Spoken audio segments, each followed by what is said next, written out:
할렐루야. 우리 하나님은 사랑이십니다. 하나님께서 우리 교회를 사랑하십니다.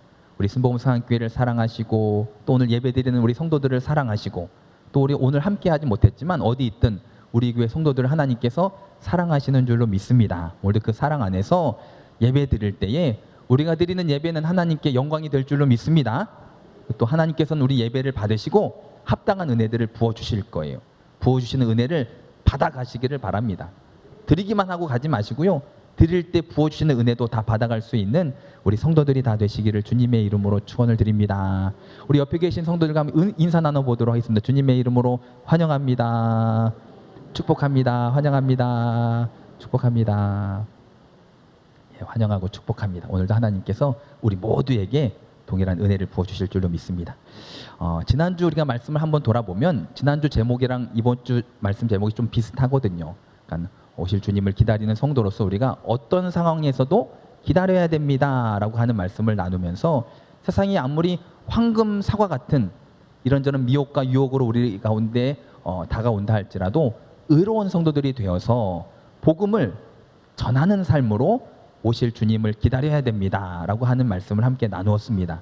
아멘. 그래서 우리는요, 늘 끊임없이 내가 먼저 은혜로 충만하고 또 은혜로 충만한 내가 가서 복음을 증거하는 삶을 살아야 될 줄로 믿습니다. 그래서 우리의 삶이 그런 것 같아요.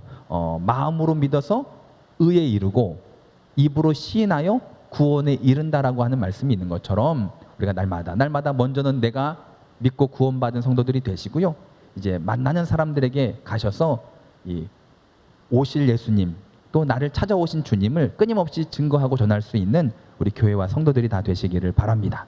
오늘은 이어서 오늘 본문의 말씀을 통해서 다시 오실 예수님, 마라나타 신앙, 다시 오시겠다고 약속하셨던 그 주님을 기다리는 성도로서 하루하루를 어떻게 살아가야 될지를 오늘도 본문의 말씀을 통해서 함께 나누면서 깨닫는 은혜가 있게 되시기를 바라고요, 깨닫는 그 말씀대로 살아가는 하나님의 능력이 또 우리 가운데 있게 되시기를 바랍니다.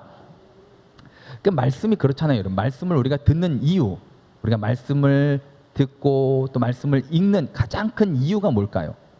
성경에 대한 지식을 더 쌓아서 모르는 사람을 가서 가르치고 지적하고 정죄하기 위해서 우리가 말씀을 듣는 걸까요?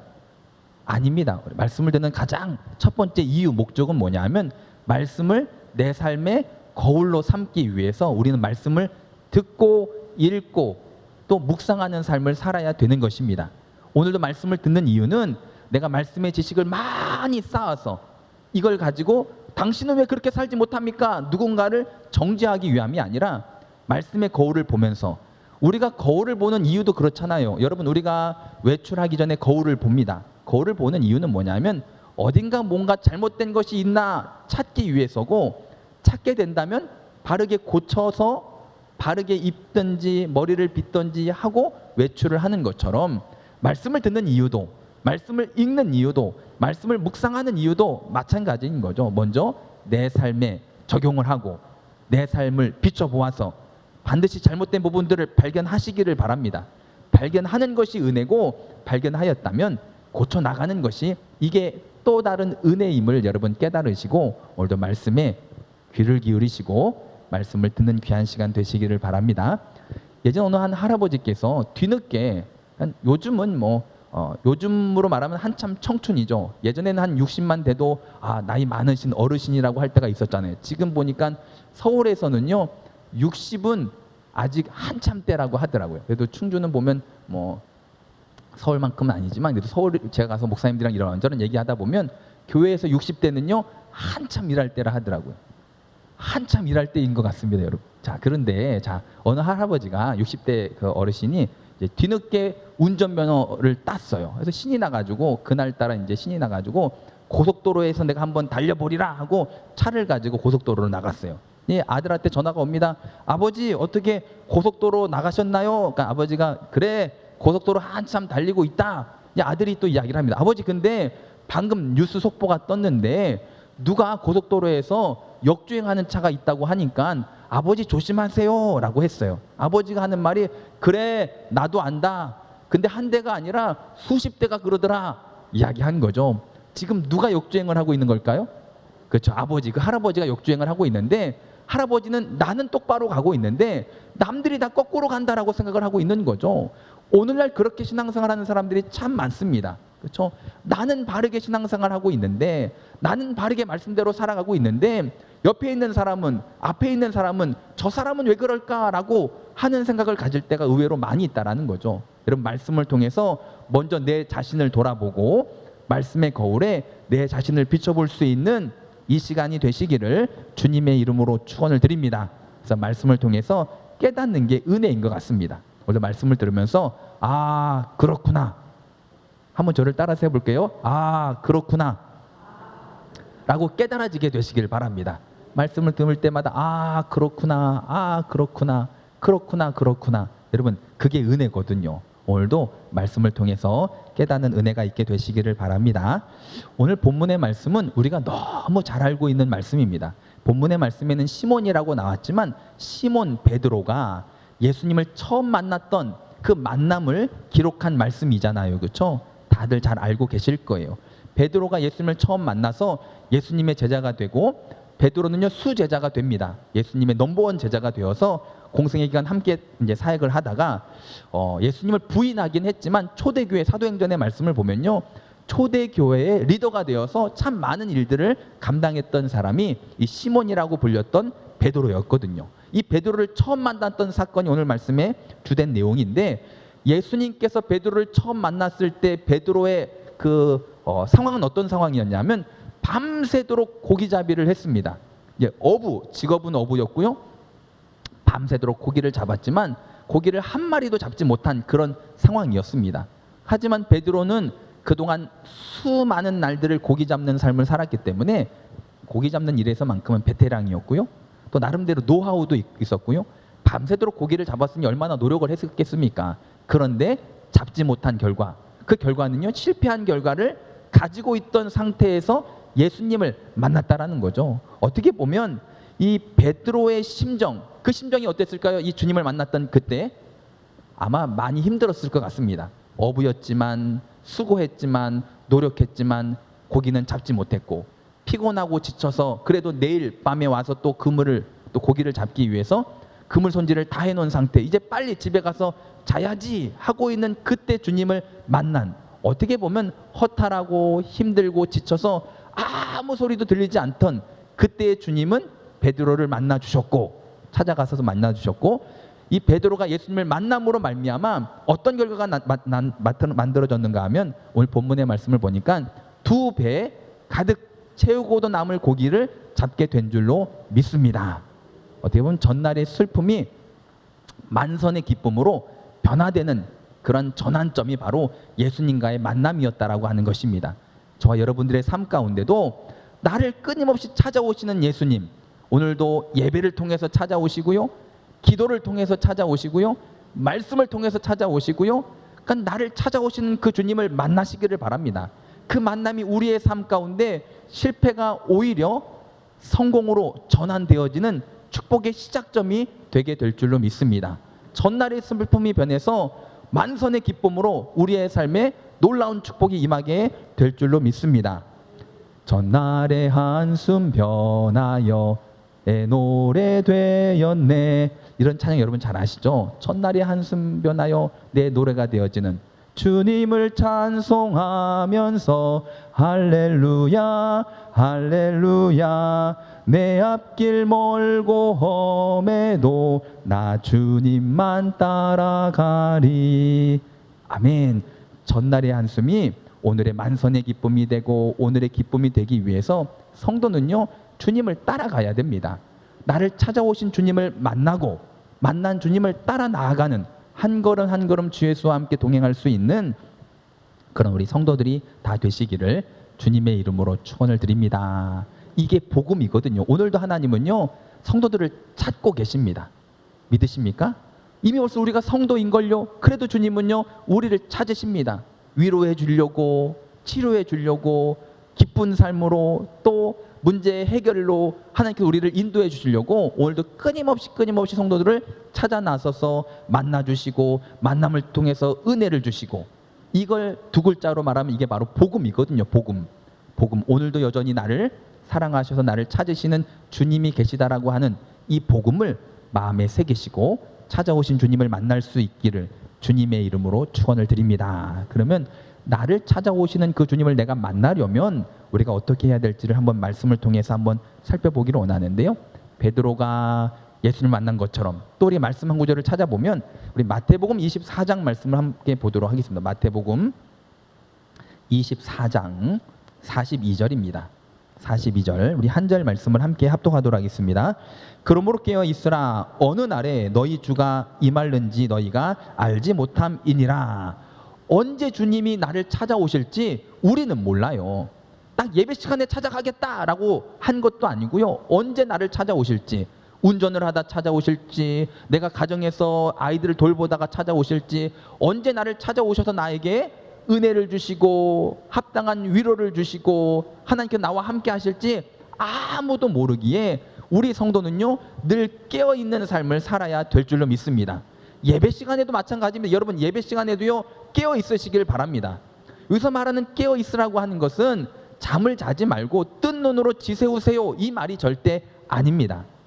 예배 시간에도 깨어 있으세요 이거는요 졸지 말고 정신 차리세요라고 하는 말보다도 이 깨어 있으라고 하는 말에는 크게 두 가지 의미가 있는데요. 첫 번째 뭐냐면 초점을 포커스를 주님께 맞추시길 바랍니다. 사진을 찍을 때도 여러분 우리가 포커스를 맞추잖아요. 그렇죠? 포커스를 맞춰야지 우리가 찍는 사진이 선명하게 나옵니다.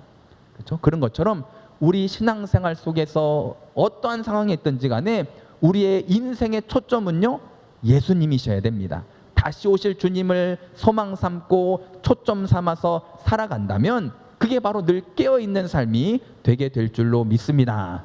그러니까 운동하는 선수들을 보면 일생의 모든 삶의 초점이 어디에 맞춰져 있을까요? 경기, 시합에 맞춰져 있잖아요. 그렇죠?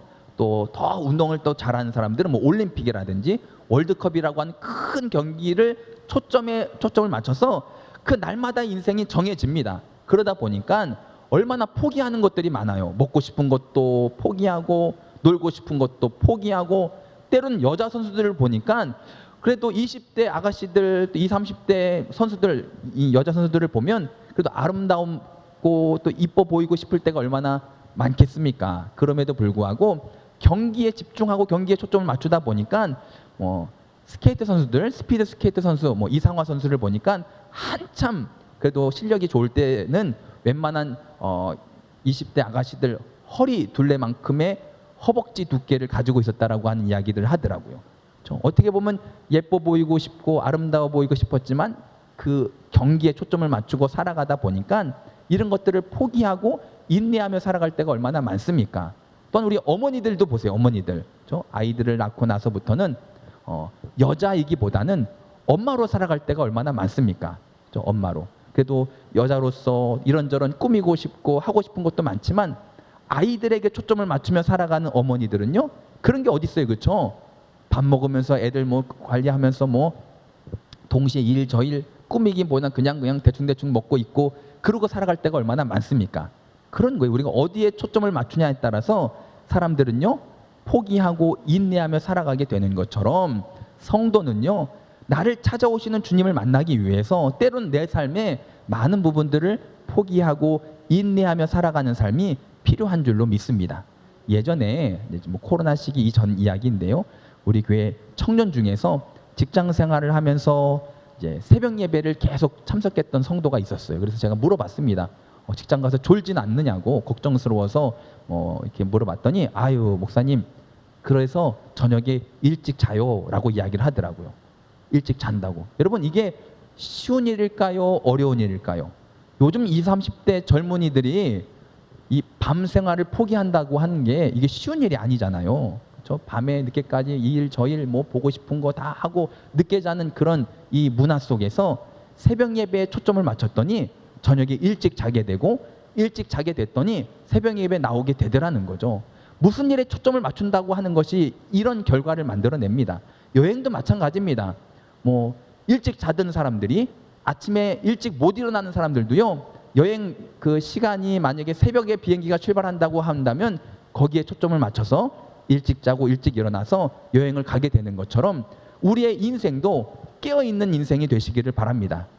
영원한 영생에 초점을 맞추시고 예수님께 소망을 두고 그렇게 살아간다면, 그러기 위해서 때로는 우리가 포기할 것은 포기하고 인내하며 살아가는 삶이 반드시 필요하겠죠. 그렇게 살아간다면 우리를 찾아오시는 주님을 날마다 날마다 만날 수 있게 될 줄로 믿습니다. 만나서 합당한 은혜를 부어주시겠죠. 위로가 필요한 사람에게는 위로를 주시고, 치료가 필요한 사람은 치료하심의 은혜를 주시고, 또 갈 길을 알지 못하는 성도들에게는 갈 길을 밝혀 보여주시는 그 은혜를 만남을 통해서 누리게 되시기를 주님의 이름으로 축원을 드립니다. 두 번째로 깨어 있으라고 하는 것도 어떤 의미가 있냐면 집중한다라고 하는 뜻이 있습니다. 집중하시기를 바랍니다.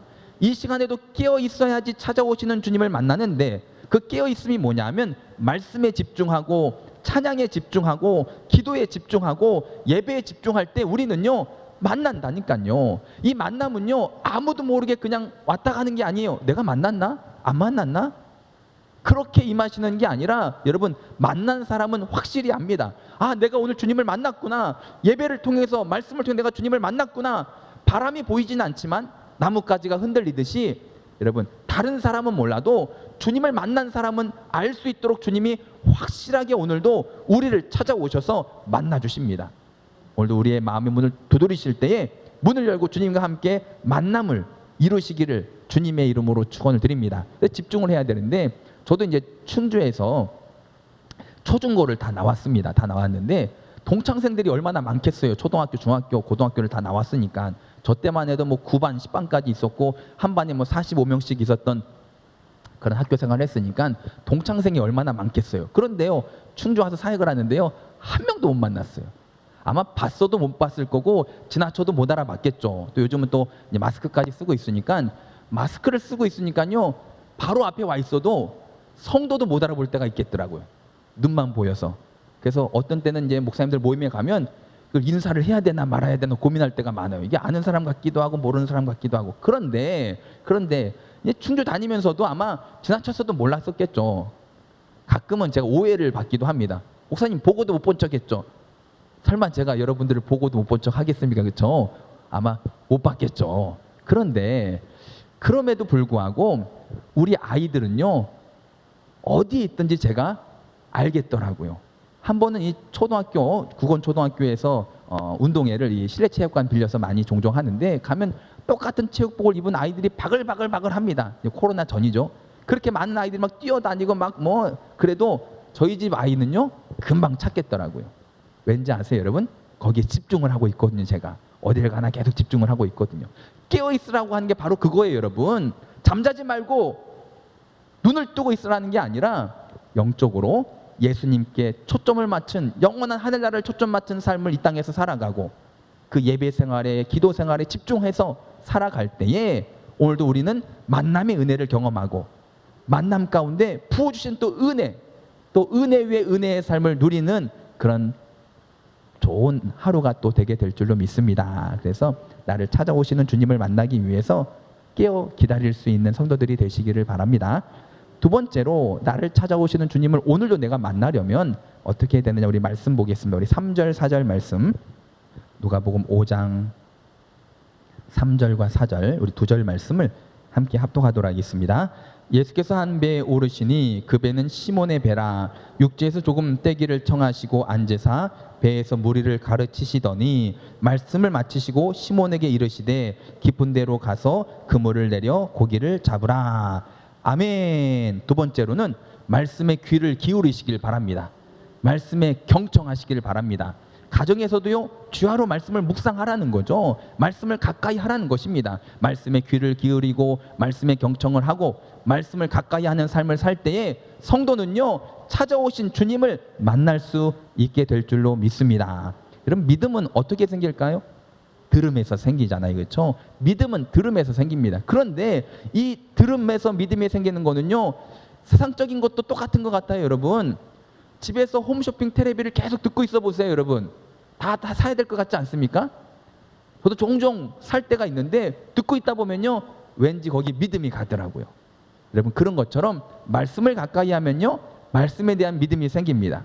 반대로 세상을 가까이 하면요 세상에 대한 믿음이 생깁니다. 어쩔 수 없는 거예요. 내가 무엇을 가까이 하느냐에 따라서 하나님에 대한 믿음이 생길 수도 있고요, 또한 세상에 대한 믿음이 생길 수도 있습니다. 그래서 성도는요, 될 수 있으면, 아니 항상 하나님의 말씀을 가까이 하는 삶을 살아야 됩니다. 그래서 복 있는 사람은 어떤 사람입니까? 주야로 말씀을 묵상하고 말씀을 가까이 하는 사람이잖아요. 그렇죠? 이제라도 말씀을 늘 가까이 하여서 묵상하고 읽고 묵상하고 읽고, 그래서 나를 찾아오시는 주님을 늘 만날 수 있는 우리 성도들이 다 되시기를 주님의 이름으로 축원을 드립니다. 오늘 말씀을 보면 베드로에게 예수님께서 배를 잠시 띄우자라고 청합니다. 그 말을 듣고 자기 배를 빌려드려서 예수님으로 하여금 이런 모습인 거죠. 이제 무리들은, 사람들은 그 바닷가에 쭉 앉아 있고 예수님은 베드로의 배를 타고 조금 떨어져 가지고 물 위에서 이제 무리들에게 말씀을 증거하시는 거예요. 그리고 나서 이 말씀이 끝난 다음에 베드로에게 뭐라고 말씀하셨냐면 깊은 곳에 그물을 내려라까지 주님께서 이제 배 안에서 하신 말씀이 이건데, 이것처럼 오늘도 주님께서 우리를 향해서 말씀하실 때에 말씀에 귀를 기울이시고 말씀에 경청할 수 있는 귀한 시간이 되시기를 바랍니다. 왜냐하면 우리 주님은요, 끝을 아시거든요. 사람은 그 누구도 그 끝을 모르잖아요. 그렇죠? 우리 주님은 그 끝을 아십니다. 그뿐 아니라 예를 들어 퍼즐의 완성된 작품을 주님은 알고 계시다라니까요. 우리는 그걸 모릅니다. 내 인생의 퍼즐 조각 한 조각 한 조각, 하루하루, 1년 1년의 삶, 이게 다 붙었을 때 어떤 인생이 완성되어질지 살아보기 전에는 그 누가 알겠습니까? 근데 우리 주님은요, 완성된 모습을 알고 계시다라는 거죠. 여러분, 퍼즐 조각 맞춰보셨습니까? 그림을 보고 나서, 그림을 보고 아니면 그 그림을 보면서 퍼즐 조각을 맞추는 거랑 처음 그냥 아무것도 모르는 상태로 그림도 보지 않고 퍼즐을 맞추는 거랑 여러분 전혀 다른 결과가 만들어지잖아요. 저도 아이들과 퍼즐 맞추기를 하다 보면요, 그래서 그림 보면서 하면요 어느 정도 맞출 수 있겠더라고요. 1000피스 정도 되면. 그런데 그림 없이 하려고 하면 이게 무슨 그림인지, 이게 어느 색깔이 어디로 가야 되는지 정말 어렵더라고요. 정말 시간도 오래 걸리고. 그런 것처럼 우리 주님은요, 우리 인생의 완성된 작품도 아시고 우리 인생의 끝을 아시기 때문에, 그래서 성도는요, 주님의 말씀에 경청을 해야 되는 거예요. 때로는 나를 하나님께서 사망의 음침한 골짜기로 인도하신다 할지라도 성도는요, 믿고 따라가야 될 줄로 믿습니다. 두려워하지 마시고. 왜? 그 길 끝에 푸른 풀밭 쉴만한 물가가 있음을 알기에 우리를 인도하시는 주님이시기 때문에, 당장 내 인생이 사망의 음침한 골짜기 같은 힘들고 어려운 삶을 살아가고 있다 할지라도 끝까지 말씀을 가까이 하시고 말씀에 귀를 기울일 수 있는 우리 성도들이 다 되시기를 주님의 이름으로 축원을 드립니다. 단 조건은 뭐냐면 그 길이요, 가장 쉬운 길, 편한 길은 아니다라는 거죠. 나를 인도하시는 그 길이 나에게 가장 편해서 쉬워서 그 길로 인도하시는 게 아니라 나에게 꼭 필요하기 때문에, 때로는 낮추시기도 하시고 때로는 시험도 하시지만 마침내 복시나 하나님의 은혜를 위해서 오늘도 주님은요, 우리를 말씀으로 인도해 주십니다. 그러게 말씀을 믿고 의지하고 나아가는 삶이 되시기를 바라고요, 말씀을 끝까지 경청할 수 있는 그런 우리 모두의 삶이 되시기를 바랍니다. 지금 베드로의 모습과 오늘 예배드리는 우리의 모습이 너무나도 똑같잖아요. 그렇죠? 어떤 부분이 똑같냐면 베드로가 예수님과 함께 배를 타고 육지에서 살짝 떨어져 나왔잖아요. 그렇죠? 그런 것처럼 오늘도 우리는 이 교회라고 하는 방주를 타고 세상과 좀 구별된 시간을 지금 보내고 있습니다. 이 시간만큼은 세상이 그 어떠한 소리도 문화도 어떠한 것으로부터 우리가 떨어져서 이 구원의 방주, 이 예배, 이 교회에 와가지고 말씀을 듣고 있잖아요. 그뿐 아니라 예수님께 무리들에게 말씀을 증거하듯이 우리도 함께 예배를 드리고 있습니다. 중요한 사실은 뭐냐? 여기 있습니다. 중요한 사실은 이렇게 함께 예배드리고 그냥 돌아가는 인생이 아니라 베드로처럼 예수님은 베드로에게 지극히 개인적인 말씀을 하셨습니다. 깊은 곳에 가서 그물을 내려라 라고 하는 이 음성이 우리 가운데 들려지게 되시기를 바랍니다.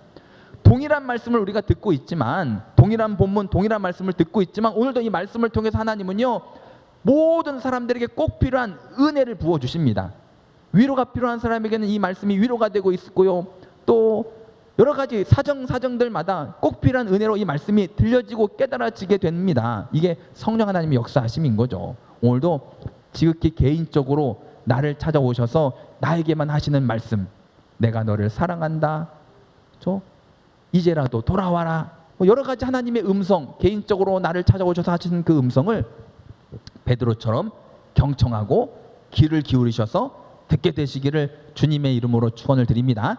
만약에 베드로가 이렇게 얘기했다면 예수님, 제가 바로 어부입니다. 어부. 지금까지 일평생 고기 잡으면서 나름대로 베테랑이고 노하우도 있고 경험도 있고 나름대로 노력도 했지만 안 됐습니다. 그런데 무슨 예수님은 목수지 않습니까? 하고 듣지 않았다면 여러분 어떤 결과가 있었을까요?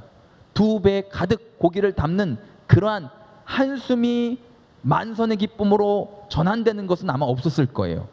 마찬가지로 오늘 이 시간도 마찬가지입니다. 아무리 말씀을 듣고 있고 말씀을 읽고 있다 할지라도 아이고 목사님, 하나님, 내 인생은 내가 잘 알아요. 내가 누구보다 더 잘 알고 나도 나름대로 내 인생의 베테랑이고 노하우도 있고 지금 상황이 환경이 그럴 때가 아니라니까요 라고 하고 안 듣는다면 여러분 결국 그런 한숨이 변해서 만선의 기쁨이 되는 일을 우리가 경험할 수 없기에 이제라도 하나님 말씀에 귀를 기울이시고 아멘 하나님 말씀을 경청하시고 나를 찾아오시는 주님을 만나는 성도들이 다 되시기를 주님의 이름으로 축원을 드립니다.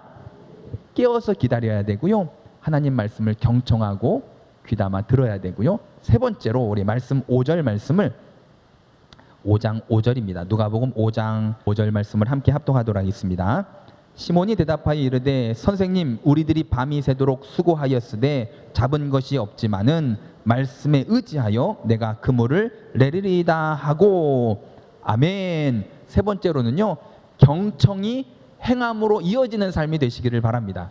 들었으면 깨달아졌으면 아 그렇구나 했으면 이제 말씀대로 살아야 되지 않겠습니까 여러분? 아는 데서 그치면요 뭐 그거는 알지 못함만 못하잖아요. 알았으면요 그대로 살아갈 수 있는 우리 성도들이 다 되시기를 바랍니다. 어떻게 보면 지금 베드로의 현 상황은요 들어도 들리지 않는 그런 상황이었을 거예요. 아니 누가 말해도 듣고 싶지 않은 그런 상황이었을 거예요. 밤새도록 수고했지만 허탕을 쳤죠. 피곤하죠. 이제 가서 쉬고 싶죠. 그런 상황에서 누가 이래라 저래라 말한다고 듣고 싶겠습니까? 여러분들도 한번 생각을 해보세요. 어디 물건 팔러 갔는데 하루 종일 일했는데 하나도 못 팔고 힘은 들고 피곤하고 이제 들어가서 쉬고 싶은데 누가 와서 말을 걸면 듣고 싶습니까 여러분? 아 난 몰라 하고 그냥 가지 않겠습니까? 그러니까 이 베드로의 지금 상황은 어떤 것 하나만으로도 충분히 예수님의 말씀대로 행하지 않을 충분한 이유가 되는 상황이었다니까요. 그렇죠? 피곤한 것만으로도 물고기를 잡지 못한 것만으로도 자기가 어부로서 베테랑인 것만으로도 예수님의 말씀을 듣고 행하지 않을 수 있는 충분한 이유였지만 그럼에도 불구하고 베드로는요 예수님의 말씀에 순종을 했다라는 거죠. 여러분 말씀대로 순종할 수 있는 내가 그 말씀대로 순종할 수 없는 충분한 이유와 환경과 형편이라 할지라도 성도는요 말씀대로 살아갈 때에 나를 찾아오시는 주님을 만날 수 있게 될 줄로 믿습니다. 우리 6절 7절 말씀도 볼게요. 우리 5장 6절 7절 우리 두 절 말씀을 함께 읽습니다. 그렇게 하니 고기를 잡은 것이 심이 많아 그물이 찢어지는지라 이에 다른 배에 있는 동무들에게 손짓하여 와서 도와달라 하니 그들이 와서 2배 채움에 잠기게 되었더라. 결국 순종이라고 하는 것이요 실패가 성공이 되어지는 전환점이 된 것처럼 성도의 삶 가운데 순종은요 그래서 중요합니다. 아멘. 말씀을 많이 알고 많이 지식을 가지고 있는 것보다도요 내가 아는 것만큼이라도 순종으로 나아가는 것이 이게 중요하다니까요. 마지막 때에 하나님께서 무엇을 가지고 우리 성도들을 책망하시고 칭찬하시는 것의 기준으로 삼을까요? 자, 우리 말씀 한번 마지막으로 찾아보고 오늘 말씀을 마칠 텐데요. 우리 마태복음 7장입니다. 마태복음 7장 21절 21절에 23절까지 말씀입니다. 신약성경 마태복음 7장 21절에서 23절까지 신약성경 11페이지쯤 보시면 있습니다. 또 계속 마태복음 말씀을 찾아보려고 하니까요. 한번 펴놓으시고요. 마태복음 7장 21절에서 23절까지 말씀을 함께 읽습니다. 나더러 주여 주여 하는 자마다 다 천국에 들어갈 것이 아니요 다만 하늘에 계신 내 아버지의 뜻대로 행하는 자라야 들어가리라. 그날에 많은 사람이 나더러 이르되 주여 주여 우리가 주의 이름으로 선지자 노릇하며 주의 이름으로 귀신을 쫓아내며 주의 이름으로 많은 권능을 행하지 아니하였나이까 하리니 그때 내가 그들에게 밝히 말하되 내가 너희를 도무지 알지 못하니 불법을 행하는 자들아 내게서 떠나가라 하리라. 아멘. 자, 이 말씀을 보면요, 어쩌면 22절의 말씀 속에 있는 사람들을 우리는 믿음이 좋다라고 생각을 하고 살아갈 수도 있습니다. 22절에 보면 어떻게 말씀이 나오냐면 주의 이름으로 선지자 노릇하고 주의 이름으로 귀신을 쫓아내고 주의 이름으로 많은 권능을 행하는 사람들을 보고 우리는 야, 저 사람 능력 있네, 믿음 좋네 라고 이야기하는 삶을 살고 있습니다. 그런데 의외로 그것을 주님께서 뭐라고 판단을 하실 것인가, 성경은 뭐라고 나오냐면요, 23절 말씀 보니까 그때 내가 그들에게 밝히 말하되, 그러니까 정확하게 말하되 내가 너희를 도무지 알지 못하니 불법을 행하는 자들아 내게서 떠나가라. 우리가 볼 때는 능력의 사람 같고 믿음의 사람 같은데 하나님은 그렇게 보지 않는다라는 거죠. 내가 너희를 모른다, 불법을 행하는 자들아 떠나가라 라고 이야기하시겠다라는 거죠. 그러면서 그 기준이 무엇인가, 우리 다시 한번 21절을 보면 그 기준은 이렇습니다. 주여 주여 하는 자마다 천국에 들어갈 것이 아니요 다만 하늘에 계신 내 아버지의 뜻대로 행하는 자라야 들어가리라.